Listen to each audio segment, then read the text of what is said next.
Hi, and welcome to Iceland Roundup, where we talk about the news in Iceland. My name is Jón Trausti, and I'm joined here with Aðalsteinn and Sindri Eldon. You had to think about it. Welcome to the podcast. I had to make the quick decision about whether to pronounce my name in Icelandic or American. All right. Sindri. Yeah, Sindri Eldon. Sindri Eldon. Oh, okay. Like Harry Seldon, but different. Yes. Yes. Harry Seldon. The Icelandic Roundup. I thought we were Reykjavík Roundup. That's what I thought too, but apparently I screwed that up. Roundup. It's just a roundup. Everyone can agree it's a roundup. It's a roundup. No one quite knows where it happens. I don't know where I am. No, I have no idea either. The Black Lodge. The green, black, weird lodge. Yeah. Where do you guys want to begin this time around? Do you want to talk about... Should we talk about the city we're in, Reykjavík? Yes, I think that's like appropriate. It's very appropriate. We're here. The show is called we're in Reykjavík. Not Reykjavík Roundup, but Iceland Roundup. Given the fact that Reykjavík is in Iceland, I think we're getting away with it. Okay. Last time I checked, anyway. It's neither round nor is it particularly high up, but it is certainly Reykjavík. Yeah. What's eland in English? Elongated? I don't know. Yeah, I think so. Elon Musk? Distorted. Low. Washed distorted. Out. Yeah. Yeah, okay. So we're going to have a new mayor. Yeah, last Friday. Wasn't it last Friday? Wasn't the Friday before that? No, last Friday. The I guess current mayor decided to blow up the ruling coalition in the municipality of Reykjavík. Yeah. Brilliant move. Yeah. And without having any immediate version of another coalition in the wings. Well, he believed he thought he did, yeah. Coalition. And based on, a party that was being smeared by a right-wing paper, and he just thought it would be a done deal. Like, oh, sure, they'll be happy to work with us since we're shitting all over them and their ill-gotten money in the largest right-wing mouthpiece in the country. Yeah, but to be fair, he had talked to each of them. He had talked to like the leaders of the People's Party, this party you're talking about. He had talked to the leaders of the Independence Party, and I'm not sure. It's like people don't agree on if he had actually talked to the leader of the fourth party who was needed for this right-wing coalition, Viðreisn. Mm-hmm.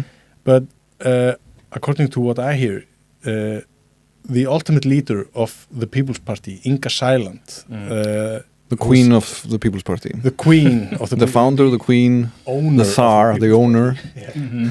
The Sultan, the people herself. Yeah, the people. Yeah, the singular people of the party. Mm-hmm. She had agreed to this coalition going forward. And it wasn't until like they met the rest of the influential people who in the party on Saturday morning or something, or during lunch. They had a lunch meeting on Saturday to approve of this. And then, bottomless brunch somewhere. Yeah, probably. Their office is in a church in Grapevine, so yeah. Okay. Bread and fish, I guess, for brunch. And fish, yeah. Some fish stew, Icelandic fish stew. Icelandic fish stew and it's amazing. And samlokubröð. Yes, klemmubröð. Brauðterta. Brauðterta. The Icelandic brauðterta. The Icelandic bread cake, yes. Bread cake. One of the few traditions I can get behind. So for like days, Einar and the former mayor Einar, yeah. The former mayor. Or current to be former. Progressive party leader in the city council, Einar, former mayor to be. And we'll call him Failnar from now on. Yeah, he succeeded in being mayor for like 12 months or something. Yeah. Which by Reykjavík standards is quite a lot. Yeah. But maybe to explain, so there, for the longest time, I mean, there's been a mayor in Reykjavík for, I don't know, 80 years maybe. Yeah. So something about that, or to the extent. For the first decades, it was a single party majority of the Independence Party for the longest time. Up until, I guess, the early 90s, wasn't it? Yeah, mid-90s when David Oddsson, who was the mayor, And then subsequently the prime minister. yeah, he like went from the city council to parliament, became prime minister. Now he is the editor-in-chief of this right-wing newspaper that you were talking about, Sindri. Sindri. Yes. Sindri hates Morgunblaðið. Let's just get that out there. And subsequently from 94 or 5 onwards, it has generally been ruled by coalitions, some broader than others. You have multiple parties. Yeah, you had this like left-wing, center-left-wing like coalition effort called The Reykjavík list. the Reykjavík list, who like got in majority, single party majority, only voted for them, and then that split up somewhere around, I don't know, 2006 or something. Yeah, something like that. And then we had like some different majorities. The Independence Party was in a majority for a few years, and then this coalition, formerly known as the Reykjavík list, like formed a majority. And then we had this guy Jón Gnarr. Yeah, from 2010 till 2014, he was mayor. Yeah. And, well, representing a party he had founded with His Heiða friends. Kristín and other friends. Called the Best Party. The Best Party. And their coalition was with at least Samfylkingin or the Social Dems. Yeah, only them, I think. Only them to begin with. And then after 2014, I believe the Social Dems have kind of, for the longest time, kind of cheered whatever coalition was in place. Yeah. And including the current one. And the former mayor for the Social Dems, Dagur B. Eggertsson, was mayor for the first 2 years of this current coalition tenure. Yeah, until and then he Einar- went to another position at Einar, the leader of the Progressive Party. He became mayor. Yeah. And then Dagur went and ran for parliament. Yeah, he's currently in parliament. And he quit the city council like the 1st of January or something. Yeah. But formally it was only like 20 days ago, because you have to resign in a city council meeting and something like that. Are we going to dive into the fact that he was getting paid from both places, or? Yeah, he got like a lot of money. Yeah, he got paid from the city and from the parliament. Yeah. But what I'm getting to is like 17 days, 17 days after this former mayor, Dagur B. Eggertsson, resigned from city council, the majority had kept together through all these years just collapsed completely. And Einar, who had been mayor for 12 months or something, give or take, like, how is this going to reflect on him, that when the guy who has been in control leaves, he fumbles in like less than 3 weeks? Well, he's a fumbler. He was fumbling things, before it meant anything, and then he fumbled this. Well, I guess there is perhaps a way of looking at this more favorably towards him, that he's just being politically savvy and blowing up this majority deliberately to become a part of the opposition, in order to build up the polling numbers for his own party, which are deplorable at like 3%. But that apparently doesn't seem to be just around 3%, and Yeah. he would not be elected again if that would be the result of the vote next time. He would, elect, or, like city council, he would lose his seat. He won like a great victory last time around when he got like 18% of the vote. Mm-hmm. Yeah, like a surprisingly large amount of votes for his party in the city. So yeah, But so I guess that's the background. So we're looking at numerous parties, difficult to form coalitions. Whether or not the mayor deliberately did this to leave office, or if he miscalculated, as you were saying. I think he likelier. definitely miscalculated. Yeah. He believed he would like stay in office as mayor. Yeah, he said, I don't see any reason why I shouldn't keep on being mayor. I've just catastrophically imploded my own majority, and yeah. But then it was really the only thing for him to do. I mean, he was a part of this majority. He was elected on the promise to make changes. Mhm. I don't think anyone has seen any real changes made from the previous majority. No.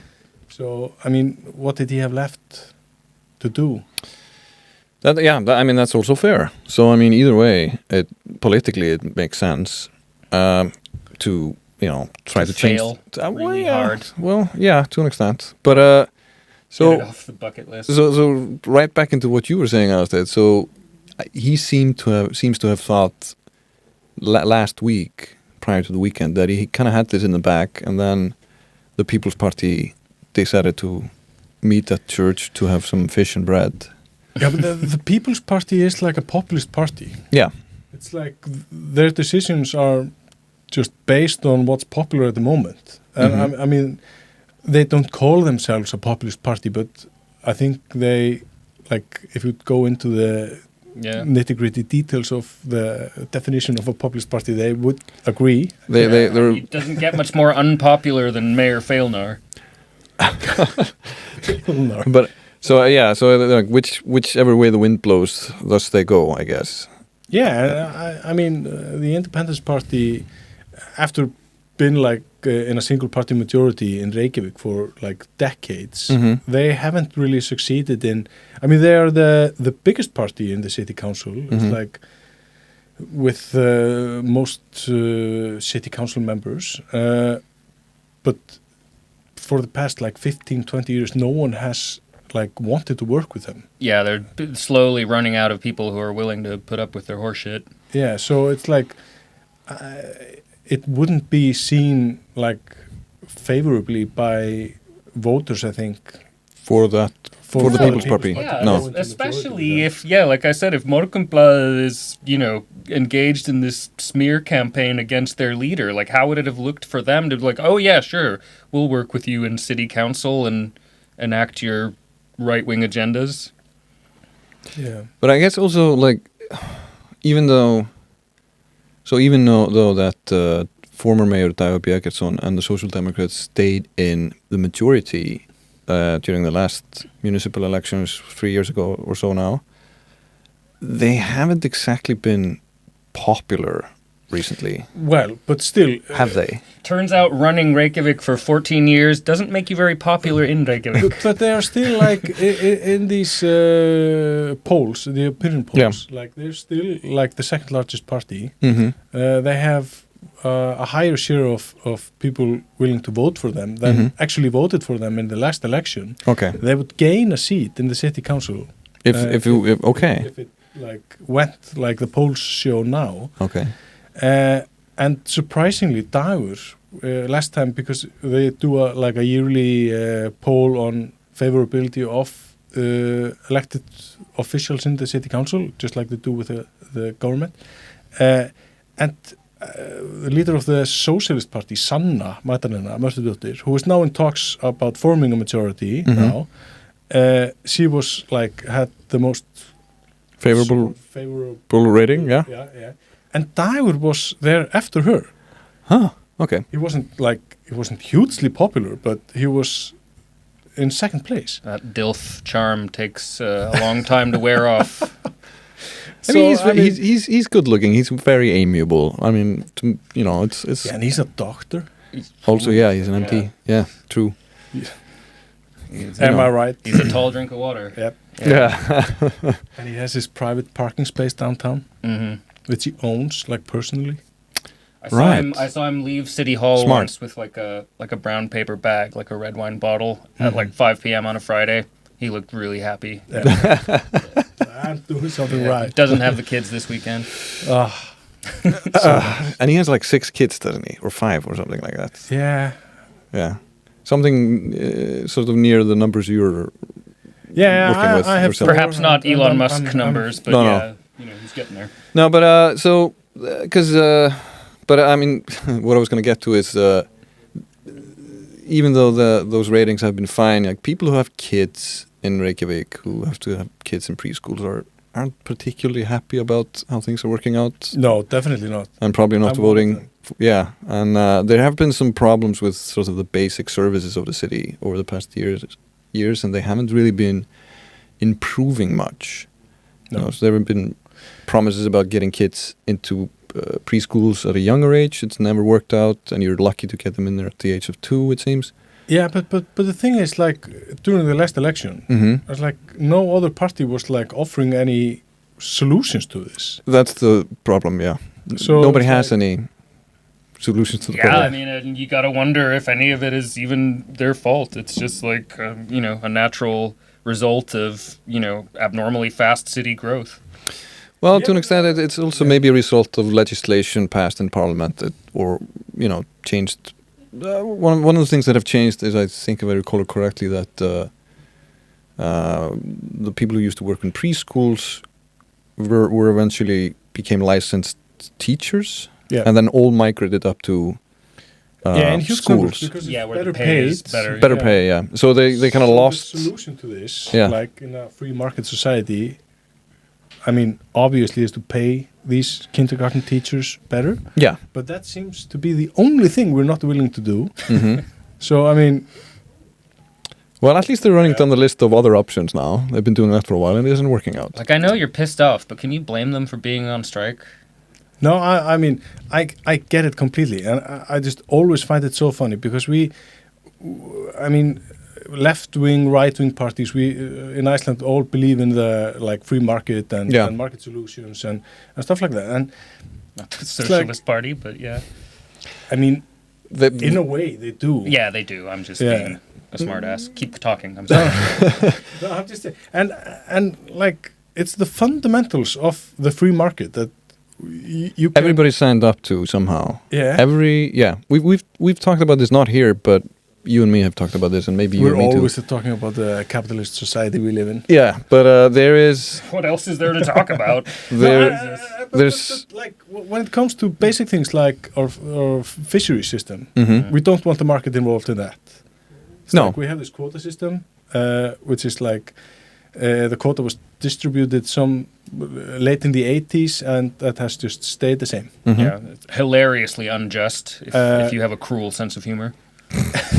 And then we have like this negotiations about pay, where you're negotiating what you get for your time and your effort, and we don't really want to like use free market solutions there and just pay the people what they want for their continued work. Instead, we are just closing our kindergarten schools. We're like putting too many students on school teachers in general, like too many kids per each teacher. Yeah, I mean, and you can see these in I guess however sort of accurate these things are, but when they do international polls on how good our schools are and the education, it's in steady decline compared to the rest of, say Europe.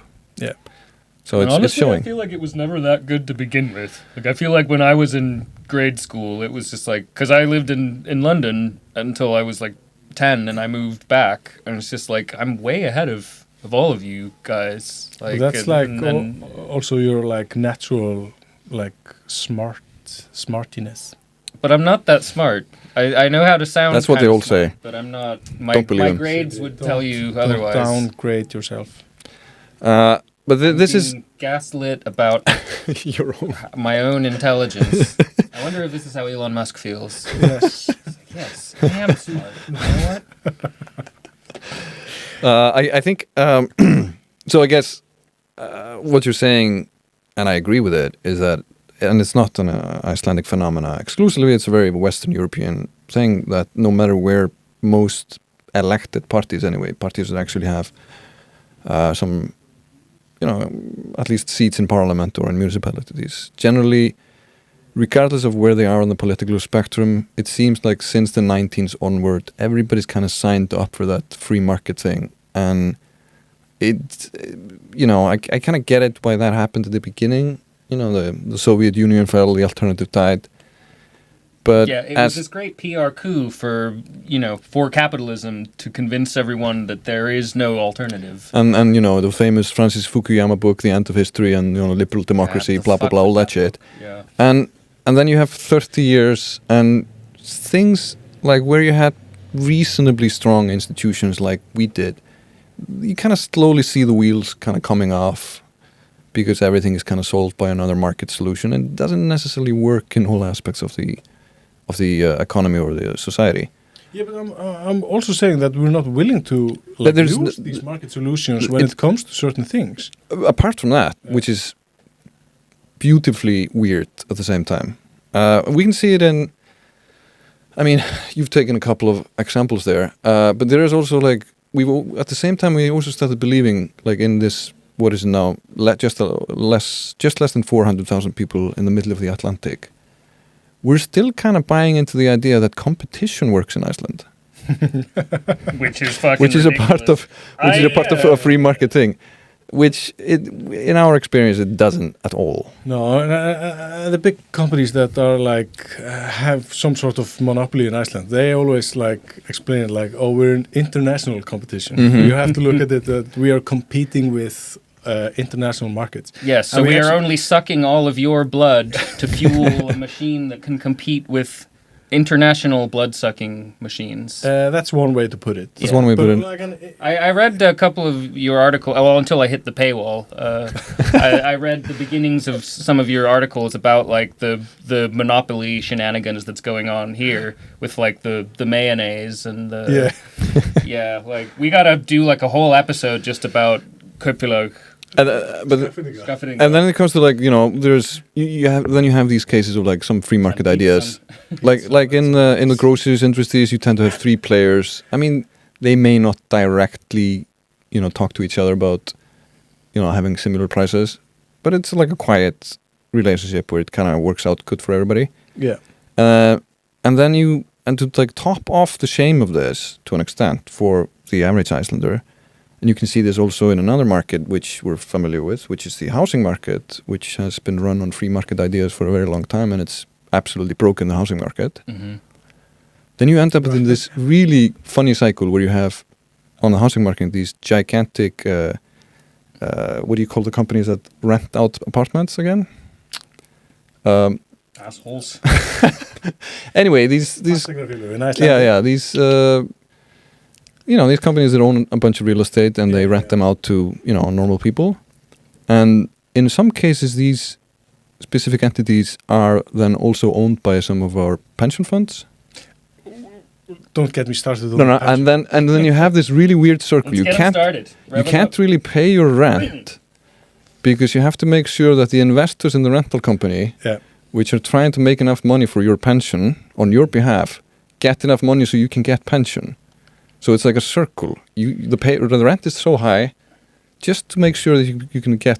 Do you know what I mean? Yeah, but, and this happens in other parts of the economy. This week, all the Icelandic banks are like publishing their annual reports for last year, and there's one bank left to publish. It will do it later today. And what I've gathered so far is like there probably has never been as high profit of the banks as last year. Maybe 1 year in the last, like since the financial crisis in 2008. It's real important for foreigners to know this, by the way, in case it still persists, this myth that we like jailed our bankers and some of them went to jail, but I mean cozy jail, and like they still have their money. Yeah, it's like what's the difference? Now they're investing in like tourism industry and stuff that's hot, like banking was before the crash. But who owns the bank? Like each bank. Landsbankinn, that's like one of the three biggest banks. Like the Icelandic state owns 98.6% shares of it. And then it's just like some staff that had share options a while back. They will get 18 billion Icelandic kronur paid in profits, dividends from a 37 billion Icelandic kronur profit. And then we have like the other banks, all like with similar profits, similar dividends going to pay it out. And most of that money goes to the pension funds. And the like 5 or 6 biggest pension funds are 5 or 6 of the biggest shareholders in each of the privately owned banks. So it's like no matter what you do, you can't like vote with your wallet. You cannot like I want to be a part of this bank. They have you something. can't It's just boycott stuff here. it's basically all the same bank, owned by all the same like interests, and we are paying so high interest rates. We're paying so much in like what's it, the þóknun, Fees for just various for financial everything. services, yeah. It's like the largest income of the banks comes from like lending money and these fees that they like Ask you for, or like charge you, yeah. At non-competitive rates, Yeah. because there is no fucking competition. But And that's all done in the name of protecting our pensions. yes, And this it's is the irony of this circle of how the money moves around from you Yeah. to the pension funds, and the problem being that they're just charging you too much, no matter where they are showing up in the economy. It's like this middleman between you and you. Yes, and it's a ridiculous It's like saying, system. I'm gonna jerk off now. It's just like, no. I have to jerk you off, and I decide when you come. No, I can do it myself. No. We have to do it. Yeah, I'm But always, you're not going to do a very good job. No. It's trust us. It'll be better for you later. It's just like, do I have any guarantee of that? Nope. It's like you can't buy groceries unless like buying them from your pension fund. Yeah, you can't rent unless you do it from your pension fund. You can't take a loan. You can't fly, from this no. country without like. Yeah. A German friend of mine once described Iceland as a libertarian's wet dream. And it sort of is. It's like cleverly disguised as something else, but I feel like we may have designed a system that isn't entirely great for most of us, and we might have to start rethinking it. Yeah, Yeah, but that- when is that going to happen? When they finally, suck the life force out of everyone, or Well, maybe at this let the point, pension funds, at this like, point, invest somewhere else. at this point, no political like party. Dogecoin? At this point in history, no political party so far seems to have like explicitly identified the problem or come up with an idea that may make this problem less evil than it is. So we're stuck with it until somebody gets a new idea there So maybe and makes it popular. maybe or like I mean, the Socialist Party has in indirect ways pushed solutions for this, but they got what 0.5% of. Yeah, the I votes think to that most of the reason. Yeah. What I find really interesting about them and their sort of past 2 or 3 election, how they've run their campaigns, is that they're talking about issues that most of us kind of agree to, or many of us agree to. Like Icelanders tend to be sort of like old pseudo-socialists trying to find a socialist party to vote for. Mm-hmm. Semi, not, it's one way of saying it. Their rhetoric is something from the 1930s. They're always talking about the proletariat and the means of It's still true because nothing has changed. and the means of It's production. like people saying, "Oh, the Simpsons predicted the future." No. What the problem with that thing is that people in their 20s don't even know what the fuck that word means. So they should at least like come up with terms that people They have a understand. Wiktionary on their phone. They can look it up. They can't be bothered. Probably, You have their phone to turned on ponder while to you're your talking to them you have to and ponder to your electorate there. translating it all into. But Sindri, obviously this hasn't worked for them. They've gone through like 3 elections without getting elected to parliament with ideas that if you look at them, I think like majority of Icelandic people agree on. Yeah. It's like It's perfectly reasonable because stuff. there's too many other parties saying the same thing but louder and no not one is attached saying to the exactly the socialism same name. thing as the I think their framing, their vocabulary, I think it's not great. And Well, we'll see if their popularity rises if they manage to have a mayor of Reykjavík. Yeah, that might actually that happen. actually might help them, yeah. Yeah, that would probably be the best thing that could possibly happen to them. And I think they should look up synonyms for the proletariat. Just so they can stop saying the P word. Yeah. Or whatever, the means of production or whatever. But But what we haven't discussed about this like new coalition forming in the city council is their name. yeah, I They think gave themselves I a think name. like to almost give this a Spice segment, Girls. because we've gone from talking about the potential new coalition, and we should maybe talk about what they're calling themselves, I think, or somebody's calling them that, and then kind of talk about the airport, which is kind of one of the reasons why this coalition wasn't working out, right? Yeah. The city airport. But though, okay, it's 5 women for 5 different parties. Are they calling themselves the Spice Girls? Was that the thing? Yeah. Because there are 5 of them? Hell yeah. They met in the home of the Social Democratic Party leader after Dagur, the guy we were talking about earlier, quit. This woman called Heiða. Yep. She lives in my neighborhood, just like a few streets away. She invited all the other women leaders no, not all of them. There were 5, yeah. Okay, 5, yeah. Left-leaning parties met at her home, and she served them this kryddbrauð. I don't know if kryddbrauð is... Spiced bread. Spiced bread. Yeah, I have no idea what the term for this is elsewhere, but it's a semi-sweet bread, I guess. Yeah, it's like a cake. Yeah, it's kind of like a banana bread to an extent. And then they noticed that on her wall she had 5 framed copies of the repress of Spice, each one in the different colors. Okay, what I'm saying is true. I'm not sure about what you're saying. The 25th anniversary editions. Yeah. And when they were leaving her house, and to Sanna, who was leader of the Socialist Party, and Líf, who was leader of the Left Green movement, they were running to catch a bus to go, they live downtown or on the west side of Reykjavík. They were running to get a bus, and there was this reporter from the National Broadcasting Company, RÚV, who was walking with them and was do you have a name for yourselves? And then leaves, just says, Spice Girls. As a result from them eating this spiced bread. Excellent. I like it 1,000 times better than the Valkyrie. Yeah, government. that's definitely a better name. Yeah. I was going to say something, and I'm not going to do it, but I was watching the Robbie Williams documentary 2 nights ago.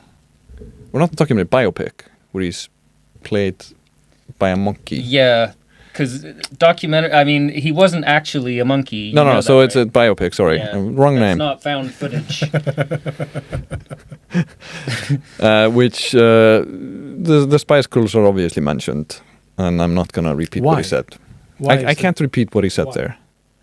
This is... I didn't know that about the Spice Girl, the coalition calling themselves Spice Girls. That's brilliant. I can't get over how perfect that is. I should not say this joke, so I'm... Yeah, you have to do it. No, I can't do it. Robbie can get away with it, I cannot. But he can't get away with anything. I mean, people hate him no matter what he does. Do you remember when he came to Iceland? Yeah, they threw bottles at him and he stopped playing. Yeah. And left the stage. Yep.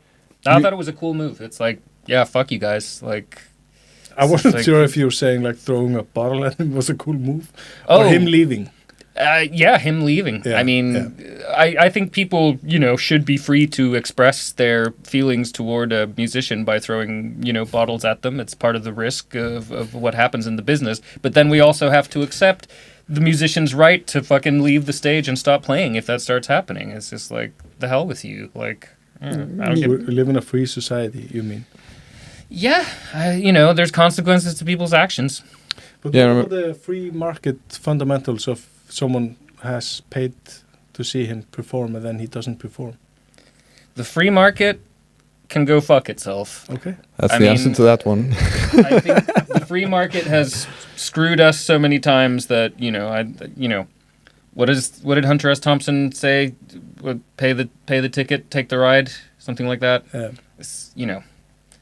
If somebody throws a bottle at the ride and it stops, I guess you spend money to see a show. It's just that's a gamble. That's a gamble right there. You can't guarantee anything. I think the people who have a problem with that are also the people who think that AI is art. That they don't understand that there's this is not a service. This is a two-way relationship, and that there's more to performing on stage than doing what the audience wants you to do. Mm-hmm. As demonstrated by Bob Dylan over the past 40 years. Yeah. Or every time I DJ at Dylan and people want to throw bottles at me. I guess it came to light and somebody admitted to it, having thrown that bottle Yeah, on like 5 Twitter, years ago. or X, Twitter. Yeah, went on Twitter, and it's like I've been thinking about this for years now. It's time to admit I was the one who threw the bottle. This is maybe if we work out like a scenario where Robbie Williams gets to throw a bottle at that guy, and then he'll come and perform like a private show for the people who got stiffed. Yeah. everybody in Iceland except that guy. I mean, that would be nice of him. That would be petition. Let's ask him. Definitely. So let's segue into maybe the. But he left Iceland on a plane. Yeah. Leaving from the airport. Oh yeah, thank you. Good segue. The domestic airport of Reykjavík, where you have private. Go to Greenland? No, I mean, he has like a private plane. So he. This is. Like, oh, it was taken off from Reykjavík. This was in 1999. Okay. So the Reykjavík has a domestic airport. It has, is it 2 runways now? It used to be 3. Yeah. Yeah. It is heavily used by private jets with very rich people who come here. Yeah. And I think, if I recall correctly, it's cheaper to park a private jet at that airport than it is for me to park a car in the street we're in right now. A small private jet is cheaper to keep at the airport than your car. God, I love this country. While we do have a sort of a group of people here called the Friends of the Private Car who are opposed to raising these fees for parking, I am yet to hear from the Friends of the Private Jet who are requiring more private jet spaces. You hear from them every time their jet roars over your fucking house. I'm still waiting for like somebody to talk about paving over whatever, you know, the some area surrounding the domestic airport to get more parking spaces for private jets. But it's the private jets. It's people who have like private license to fly small planes, and then it's the domestic arm of Iceland Air that flies from Reykjavík to Akureyri, Ísafjörður, Egilsstaðir, and Greenland, I think. Ísafjörður, that's in the Westfjords, right? That is indeed in the Westfjords. Where is this going? You're going directly into your I guess I realm. Yes, I sometimes went to the airport when I worked as a police officer to conduct full captivity searches on incoming musicians. Okay, wow, that was like a lot more detailed information than I expected. No Vaseline. Anyway, but however, the debate about this airport and the Progressive Party and the Independence Party have been wanting to keep the airport. They love the airport. Well, most of the other people have wanted it out of town because it's great real estate to build up more housing, and it's loud and noisy. But the debate has kind of centered around flights from around Iceland to the hospital. Get really sick people into the main hospital of Iceland in time. And why this blew up this or last week was because in order for both of these... Because wanted it to. No, because for both runways to work, and you kind of need more than one runway in a country that has excessive winds all the time, they had to cut down the few big trees we have in an aligning hill near the airport. And it's not the first time this happens, and it's never popular. This is like Iceland in a nutshell. It's like desperate reforestation and like incredibly poor city planning, just like colliding. Yeah, but I don't know. I mean, do we even want to go into this? I mean, I kind of understand the whole aspect of this with regards to like getting the flights to the hospital, but at the same time, you know, other countries have solved with this by using helicopters, which tend to be able to fly in worse weather than the airplanes. Mm-hmm. Yeah, this is what I was so mystified about. I thought all these flights were done by helicopter. I was sort of surprised to read that people are, you know, that you need a runway to ferry these people around. You can also just continue this into the whole idea of whether or not we should just simply not really have any complex medical services in Iceland and fly everybody just directly to Sweden. It could probably be cheaper. I mean, by that logic, rather than, you know, God forbid we build hospitals big enough in the countryside for them to use there. Yeah, and I guess that's also one point of this. Why not have functioning hospitals in the countrysides? That, you know, that's been a debate. I think a lot of Iceland's problems would be solved by, you know, just sort of spreading out a bit more evenly. And I think, and for the East, I think nobody ever mentions the fact that they eventually decided to have their hospital pretty far away from their airport. Yeah. How about like focusing on the problem there. But that somehow there hasn't. are only like in the entire east part of Iceland, there are like the same number of people as in Garðabær. Right. A town close to Reykjavík. Yeah, and I've moved the airport there. To Garðabær. Yeah. Yes. It's a perfect solution. Everyone loves it. But I don't know if should we even get into this? Should we just move into the next thing? I actually don't have like a solution for this No. or anything to add, but I think it's like really interesting that person number 2 on the Progressive Party's list, it's like this city councilwoman called Aurelia.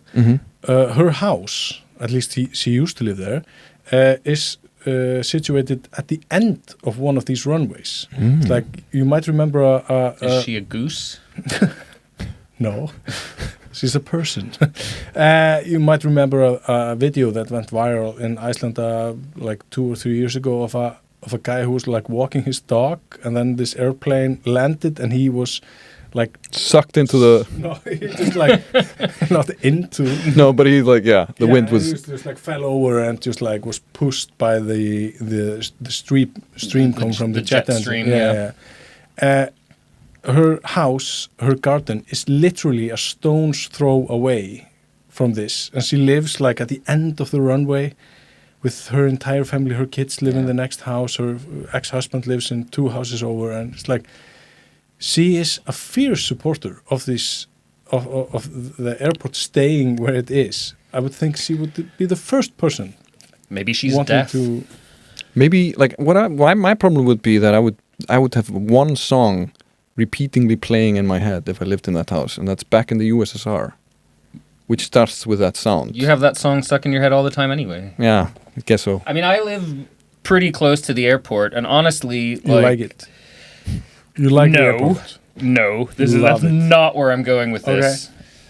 I don't mind the passenger jets. The Havilland, the Canadian, they're fine. They're kind of quiet, and they come at like certain times, and it's fine. What I really hate are the douchebags with their little private planes. Yeah, and they're loud as helicopters fuck. Yeah, and just like all that. Like when a helicopter flies over my house, like it shakes the poop out of my butt. It's just like air pressure coming down on the house, and like God forbid we have like a nice summer day in Reykjavík, and some old asshole is just like, well, time to get up in my plane and buzz some houses just to ruin everybody's day.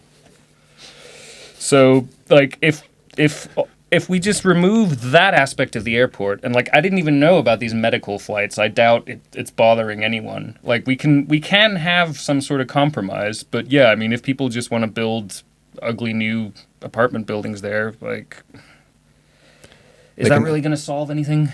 Would that really be better If we build more housing? Yeah.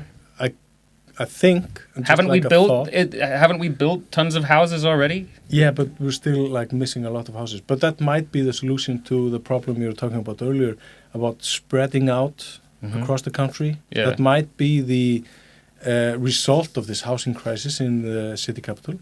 Yeah, you could. Yeah, have better services in the countryside. Grow the smaller towns. Yeah, that's one way of doing it. Hell People yeah. can't afford to live in Reykjavík, so they will move to Akureyri. Seyðisfjörður. Yeah, we need some like brass ball social engineering in this country. Just like incentivize moving to some tiny town like they did in the Soviet Union. It's like, well, this is really turning into the socialist roundup, not Iceland roundup. hell yeah, brother. I mean, comrade. Speaking of getting poop shaken out of your behind. Is this more Robbie Williams? No, unfortunately not. One thing was on the news extra, which has to do with our tradition of eating fermented and I guess whey stored. I think it's called storing in whey. Whey is misa in Icelandic. Yeah. So so-called traditional food. I question how traditional it is, but yeah, because wasn't it invented like maybe 100 years ago? Well, the whole sort of it's 70 years ago. Just down the street, they invented this as an event at this time of year. But it's still a fact that this is how people stored their food back in the day. Like you would use whey, you would pour your hackish or whatever, the sheep balls or whatnot into that can of whey and keep it there until spring. And you would then, didn't have fridges or anything. And I don't think they had cans. They probably just... All sorts of, this is like even when I people who are a generation older than I am didn't even get like electricity in some areas of the country, even in the south, until like when they were like in their teens. So you would still be eating like that in some places. So, but over the past 50, 70 years, this has turned into a sort of a remembrance day, kind of a made-up tradition where we all meet in, what is it, January, February, or some people, not all. And try to get drunk enough to actually eat that crap. And then we go for the fermented shark and the whey pickled sheep balls or whatever the fuck it is. Sorry. Let me just take this opportunity to again harp on how evil it is that we eat the Greenland shark. But yeah. And those beasts are very peaceful and nice. Yeah, and like not to mention medically fascinating and presumably have the cure for aging in their blood. But yeah, they get really fucking old, don't they? Yeah, like 600 years old. And then, which is just fascinating on its own. But then, then there's some stuff that we kind of more regularly get into, like, smoked meat, which is obviously one way of preserving stuff if you don't have a fridge. But anyway, this is the non-repulsive one. The non-repulsive one. But every year, and it's become I've seen it's become kind of popular in the Reykjavík area more than it used to be. You have these so-called thorrablóts where people meet, get drunk, and eat this traditional food. And then throw it up again. Yeah. And usually the reason why you throw it up again is because you're so drunk. But now in Suðurland they had a couple of issues with a couple of different gatherings where... sometimes your body just knows. Where it turned out that the food that is customized for being stored in a relatively warm environment for months on end actually went bad. And would you know it, you eat spoiled food, as this technically is, and you get sick. You saw this, right, Aðalsteinn? Yeah, I mean... it's like finally we figured out that spoiled food is bad for you. Yeah, finally. It's like 100 years on, we was like, oh yeah, that might not be such a good idea. And it's like, I never go to these thorrablóts, mainly because I was born in Reykjavík. I've lived in Reykjavík my entire life, and this is something that it's like traditionally is more like in the countryside. It's a rural thing, but I've seen it growing here. It's become like this. For the last 5, 6, 10 years. If you enjoy being bullied and mocked for not putting repulsive things in your mouth, it might be the thing for you. Yeah, it's like, I'm gonna start doing it next year. Cool. Thanks. It's like, but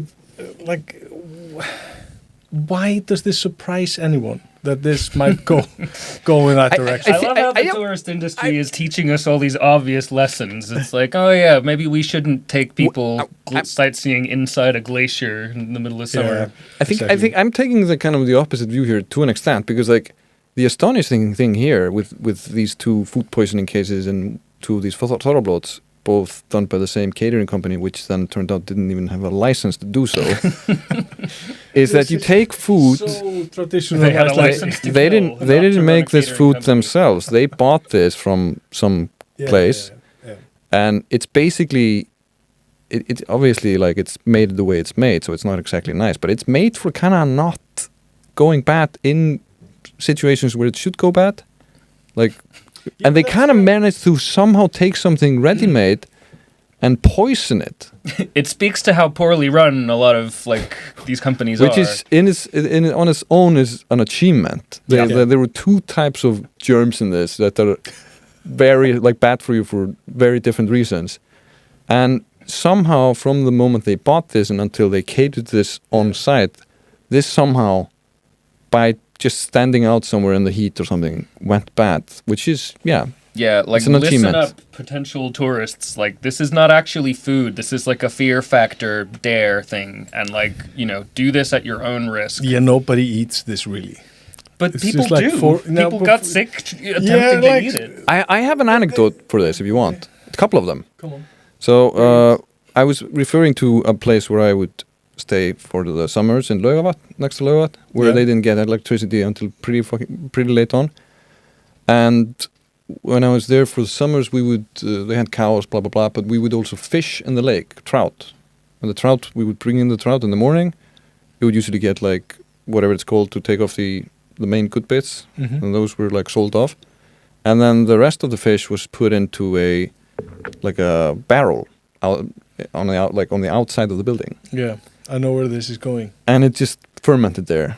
And then once it's fermented enough, you would use it as like an additive to the food for the cattle. You would pour it on top of the with like a protein pudding kind of a thing. Really nice. And that's why there's no cattle in Laugarvatn anymore. Stank like hell, but they ate it and probably liked it. I don't know. Did you but ask? when the guy who had been like Yelp reviews were not favorable. when the farmer was a dear friend of mine who's still there. When his father came to Gaul, he lived nearby, but he'd given up on the farming business. He would actually just shove his hand into this, because he grew up in an environment without a fridge. He would shove his hand into the barrel, scoop up like a soft remains of a fish, and chew on it really like appreciatively. Yeah. I'm so clear again. I have no idea what to call it. I can't listen to this. Sane. This is like disgusting. And another thing which was very common in We're what, like two generations removed from this? Yeah, we're a couple of generations removed from this. And another person I know, his father lived in the small islands in the west, in Breiðafjörður, and there they would hunt seals into the 21st century. And one of the things which is considered a delicacy in that family, and was quite common, I guess, at some point in that area, is you cut off the seal's sort of, what do you call the fin? The fin. No. The Penis. no. I'm just guessing here. Delicacy. We went from sheep balls to no, like the whatever arms are on animals who don't really have arms, but they have like these flippers. Yeah. And those were cut off and stored in a similar way and are considered a delicacy in that part of the country. Yeah, it's like, oh my god. Anyway, I think why not It's just like eat this is- like the normal parts of the animal? they did that too, but the thing is okay. like you eat everything because that's what you're going to have to do to survive here. Yeah, And then, ironically enough, it kills you. Yeah. Yeah. Well, I guess they've lost the talent to make this work without killing you from food poisoning. Anyway, yeah, but that's like we have these like so-called traditions. Mhm. It's like Icelandic food culture. It's like we have this dried fish, which I I enjoy that. Yeah, I really it's great. Yeah, that's don't an easy eat one. it. That's no, not. I hate it. It's like I can't do Oh. it. When my kids have it, it's like you have to like brush Go your outside and teeth and it's like wash your hands before talking to me. It's like I'm really disgusted by I it. always wash my hands before talking to you. I don't want this near me, but okay, yeah. But we are still able to make that. We have like these places like in Borgarfjörður Eystri. Yeah. Like Fiskverkun Kalla Sveins. It's Yeah, like they and made this. the Westfjords again. They have a lot of this. Afterwards, yeah, they have a lot of this. But we've even lost the ability no to health make inspector skyr. there. It's like skyr, the Icelandic cheese called like Icelandic yogurt. Yeah, Isn't we've like there was this Icelandic guy living in America, Siggi. who was like I want to try to make this like they used to make it. And he tried to get the recipe from MS, which is again something we can talk about in our terms of monopoly. Monopoly Yeah. episode we're gonna do. So we had this guy in America who's like, I have to reclaim the way we make skyr, and you can't really get that in Iceland, which is like so sad. And now we've lost the ability to spoil food in a way that our ancestors get would to- have approved Yeah. of. Yeah. like on I think on this sort of sad note about the decline of the traditions in this country, we should probably sign off for now. thank you. Thank you guys very much for being here with me. See you hopefully here and see you guys later. Yeah. A week or so from now, hopefully. We kind of lost out 2 weeks for reasons we don't have to explain, I think. Well, some there was food a poisoning and massive some bad storm weather, and- very Icelandic reasons, I guess, Yeah. given our talk. You lost that honor duel. But yeah, with further ado, goodbye and thanks for listening. Hello. I mean, goodbye. Sorry. Stop quoting the Beatles.